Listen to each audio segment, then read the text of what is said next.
Hi students, आज हम discuss करने वाले हैं फंडामेंटल फोर्सेज इन नेचर, जो कि 11th क्लास फिजिक्स का टॉपिक है। लास्ट वीडियो में हमने डिस्कस किया था ग्रेविटेशनल फोर्स को। आज हम डिस्कस करने वाले हैं इलेक्ट्रोमैग्नेटिक फोर्स को। जैसा कि आपको वर्ड दिखाई दे रहा है इलेक्ट्रोमैग्नेटिक, इलेक्ट्रो का मतलब होता है चार्ज, ठीक है। चार्ज, मैग्नेटिक का मतलब होता है मैग्नेटिक। चार्ज के कारण चार्ज पार्टिकल्स के कारण इसके बिटवीन जो फोर्स होता है उसको क्या बोलते हैं, इलेक्ट्रोमैग्नेटिक फोर्स बोलते हैं। और दूसरा हम बोल सकते हैं कि कॉम्बिनेशन होता है किसका, इलेक्ट्रोस्टैटिक फोर्स और मैग्नेटिक फोर्स दोनों का क्या होता है, कॉम्बिनेशन होता है। तो थोड़ा सा मैं आपको इलेक्ट्रोस्टैटिक फोर्स के बारे में बता देता हूं। इलेक्ट्रोस्टैटिक फोर्स, जो इलेक्ट्रोस्टैटिक फोर्स होता है वो क्या होता है, स्टैटिक का मतलब क्या होता है, रेस्ट। इलेक्ट्रो का मतलब होता है क्या, चार्ज पार्टिकल। दो रेस्ट चार्ज पार्टिकल्स के बीच में जो फोर्स होता है उसको हम बोलते हैं इलेक्ट्रोस्टैटिक फोर्स, ठीक है। इसको किसने रिप्रेजेंट किया था, कूलॉम ने रिप्रेजेंट किया था। इसको रिप्रेजेंट किया था कूलॉम ने, इसको रिप्रेजेंट किया था कूलॉम ने। इलेक्ट्रोस्टैटिक फोर्स को, उसका मैग्नीट्यूड क्या होता है, उसको रिप्रेजेंट किससे करते हैं, उसको रिप्रेजेंट करते हैं F से, ठीक है। इसको कूलॉम्स लॉ बोल देते हैं। F equal to K Q1 Q2 upon the R square. Electrostatic constant होता है Q1 Q2 two charge particles है, R इसकी डिस्टेंस है, ये मैग्नीट्यूड है, ठीक है। यहाँ पे मैं कुछ टर्म्स बता देता हूँ आपको। K क्या होता है हमारा, इसकी वैल्यू कितनी होती है, 9 × 10⁻⁹, ठीक है। न्यूटन मीटर स्क्वायर पर कूलॉम स्क्वायर, ठीक है।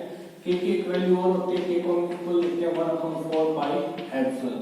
ये एप्सिलॉन होती है इलेक्ट्रिकल परमिटिविटी, जिसकी वैल्यू होती है 8.85 × 10⁻⁻12 कूलॉम स्क्वायर पर न्यूटन मीटर स्क्वायर, ठीक है। ये कुछ वैल्यूज है, कांस्टेंट वैल्यूज है जो आपको ध्यान रखनी है। तो ये हमारा इलेक्ट्रोस्टैटिक फोर्स होता है, ठीक है। अब हम डिस्कस करने वाले हैं क्या, इसके जो प्रॉपर्टीज हैं, हमारे इलेक्ट्रोमैग्नेटिक फोर्स की प्रॉपर्टीज क्या है, वो हम डिस्कस करने वाले हैं। तो इलेक्ट्रोमैग्नेटिक फोर्स की प्रॉपर्टीज क्या क्या है आप वो डिस्कस करेंगे। सबसे पहली जो प्रॉपर्टीज होती है क्या, जो इलेक्ट्रोमैग्नेटिक फोर्स होता है वो अट्रैक्टिव प्लस रिपल्सिव, मतलब दोनों तरह का नेचर होता है।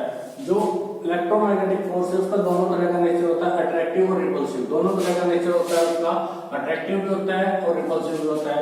ग्रेविटेशन का सिर्फ एक ही नेचर होता था, कैसा, अट्रैक्टिव, लेकिन इसका दोनों तरह का होता है।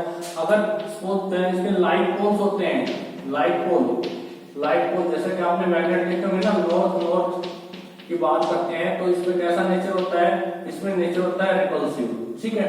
अगर बात करते हैं अनलाइट पोल जैसा कि एक नॉर्थ पोल होता है, एक साउथ पोल होता है, तो इसका नेचर होता है कैसा, अट्रैक्टिव। जब लाइट पोल होंगे तो उसका नेचर होगा कैसा, रिपल्सिव, और अनलाइट पोल होंगे तो उसका नेचर कैसा होगा, अट्रैक्टिव, ठीक है। तो आपको सिंपली ये बात देखनी थी अभी कि इसका नेचर कैसा होता है, अट्रैक्टिव और रिपल्सिव, दोनों तरह का इसका नेचर हो सकता है, ठीक है। दूसरा, जिस तरह से ग्रेविटेशन को फॉलो करता है, ग्रेविटेशन को हमने ड्राइव किया था न्यूटन से, ठीक है, उसी तरह से कूलॉम्स लॉ इसको क्या करता है, एक्सप्लेन करता है, ठीक है। इलेक्ट्रोमैग्नेटिक फोर्स को कूलॉम लॉ से क्या करते हैं, ड्राइव करते हैं, एक्सप्लेन करते हैं।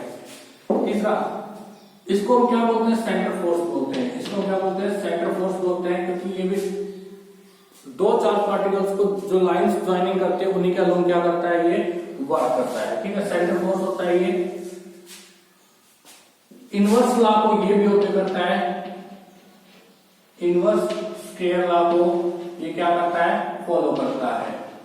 जैसा कि ग्रेविटेशनल फोर्स उसको ओबे कर रहा था, इसी तरह से इनवर्स स्क्वायर लॉ भी उसको क्या करता है, इलेक्ट्रोमैग्नेटिक फोर्स भी इनवर्स स्क्वायर लॉ को क्या करता है, फॉलो करता है, ठीक है। दूसरा, नेक्स्ट पॉइंट होगा, नेक्स्ट पॉइंट क्या होने वाला है, जो हमारा इलेक्ट्रोमैग्नेटिक फोर्स होता है वो उसके जो पार्टिकल्स होते हैं जिसके कारण इलेक्ट्रोमैग्नेटिक फोर्स पॉसिबल हो पाता है, उन पार्टिकल्स को क्या बोलते हैं, फोटॉन। इलेक्ट्रोमैग्नेटिक फोर्स के लिए रिस्पॉन्सिबल कौन होते हैं, फोटॉन्स रिस्पॉन्सिबल होते हैं, ठीक है। दूसरा, मतलब कहने का ये कि जो फील्ड पार्टिकल जिसके कारण इलेक्ट्रोमैग्नेटिक फोर्स के लिए जो फील्ड पार्टिकल रिस्पॉन्सिबल होते हैं उनको बोलते हैं हम फोटॉन्स।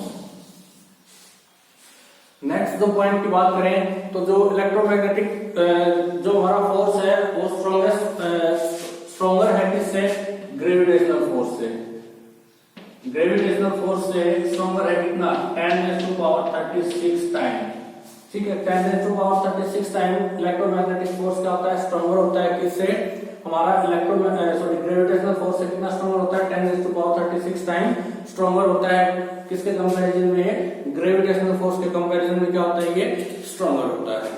ठीक है, तो ये कुछ पॉइंट्स थे हमने डिस्कस किए इलेक्ट्रोमैग्नेटिक फोर्स के बारे में, उसकी कुछ प्रॉपर्टीज थी। ठीक है फ्रेंड्स, तो आई थिंक आपको ये कुछ प्रॉपर्टीज समझ में आई होंगी। अगर आपको कुछ समझ में नहीं आता है तो आप मेरे को कमेंट करके पूछ सकते हैं।